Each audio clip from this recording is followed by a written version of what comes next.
Imagine this. Your alarm blares, but you've already lost the day. Before your eyes even open, your mind is a battlefield. Late, behind, not enough sleep. Today's already a write-off. Then, without thinking, your hand instinctively reaches for the glowing screen. That blue light hits, and instantly, a tidal wave of notifications, urgent emails, and everyone else's perfect lives floods your brain.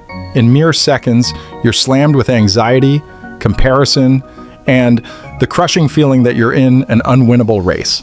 Sound familiar? That was my morning every single day. But it doesn't have to be yours.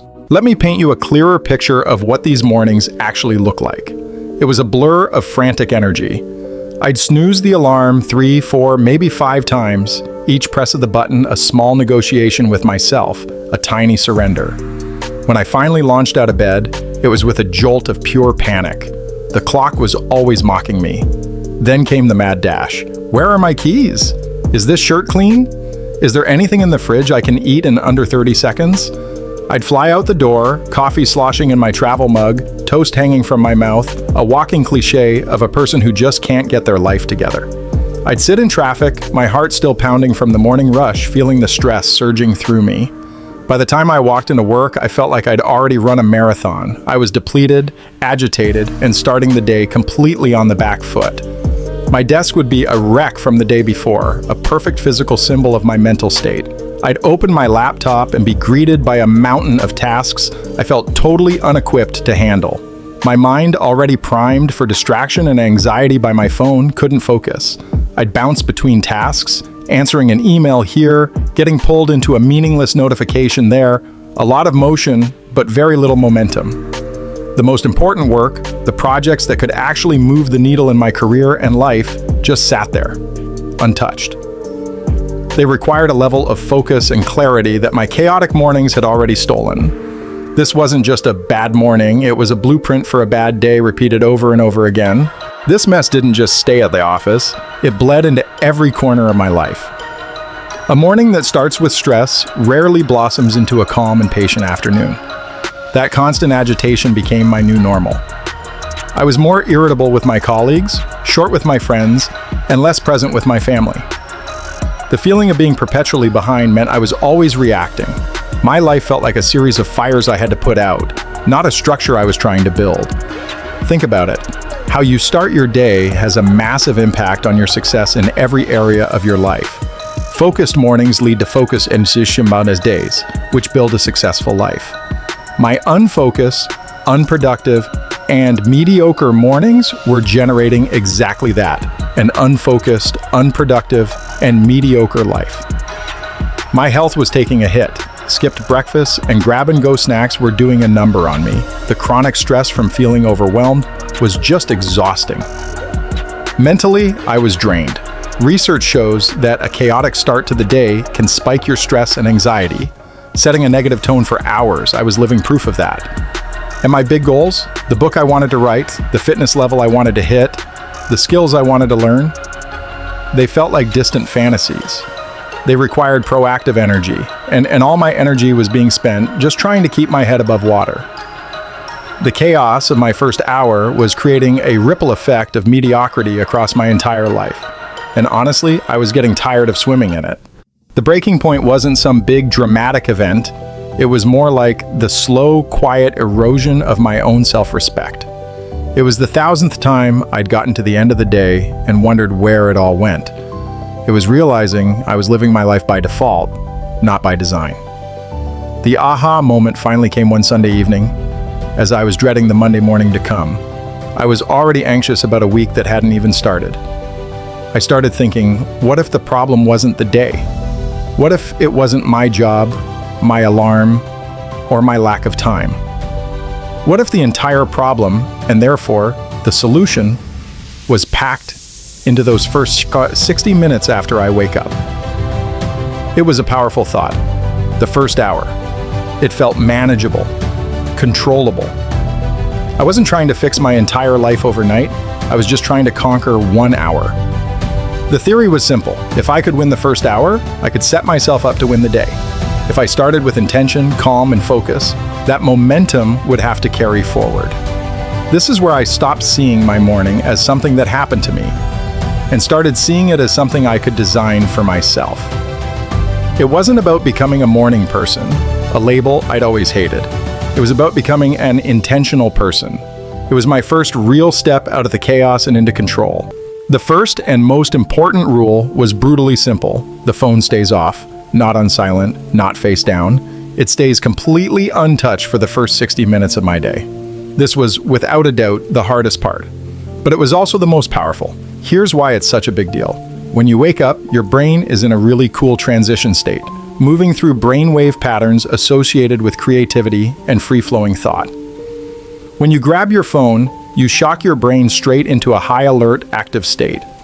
You completely bypass that gentle, creative waking process and prime your brain for distraction from the very first second. You're immediately letting the outside world set your mood and your priorities.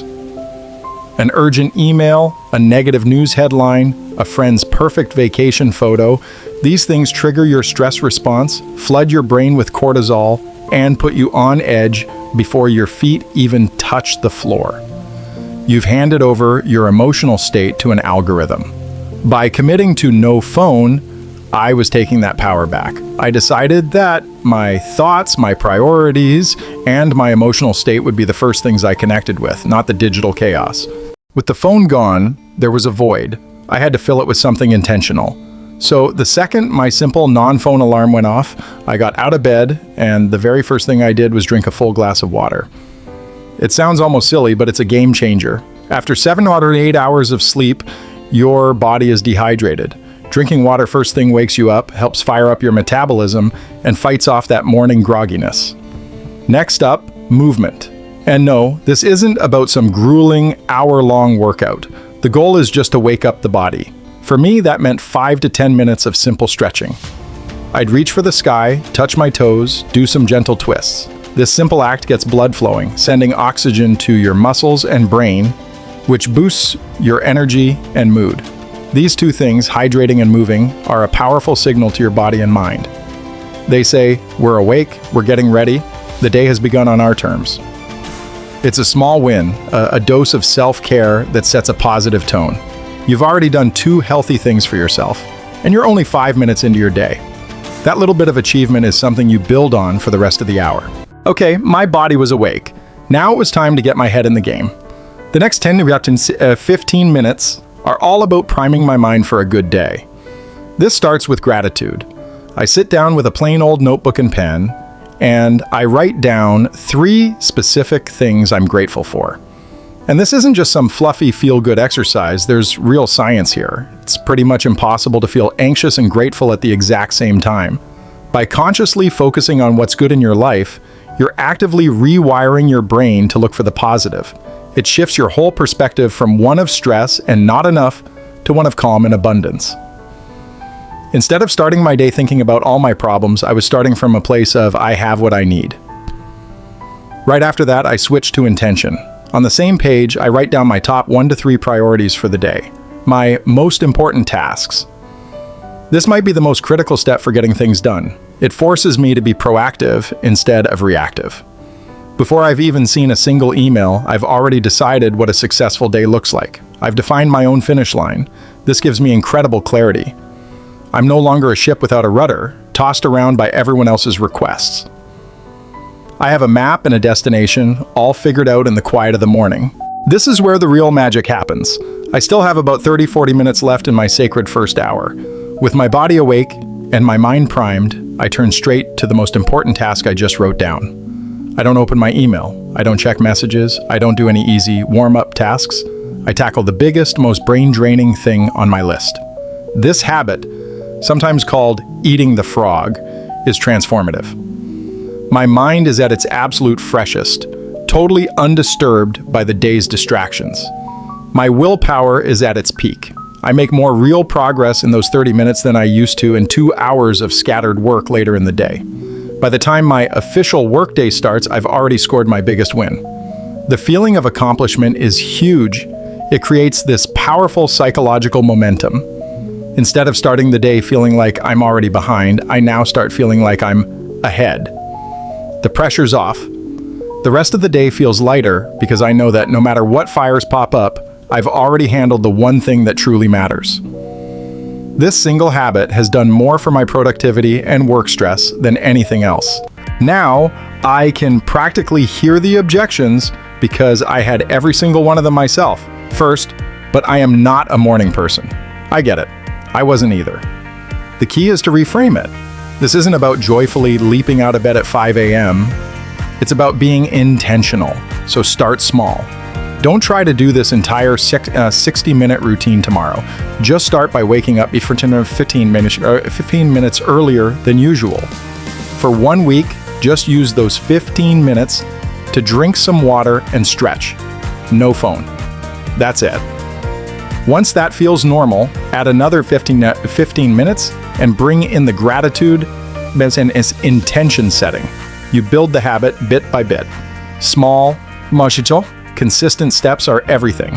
Second, I don't have time. My mornings are already a disaster. This routine doesn't cost you time, it creates it. The focus and efficiency you get from this 1 hour will pay you back tenfold later.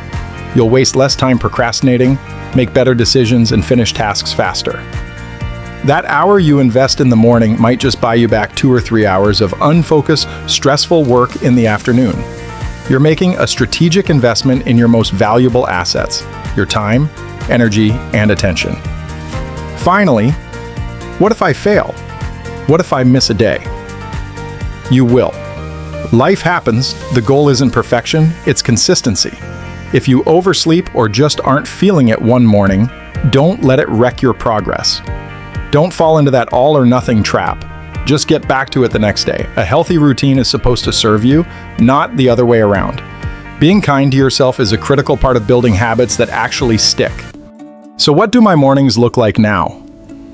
The frantic energy is gone, replaced by a quiet, steady calm. I wake up feeling grounded, not panicked. I actually have time to think, to breathe. I start my day feeling centered and in control because I am. That feeling of showing up to work already defeated is a distant memory.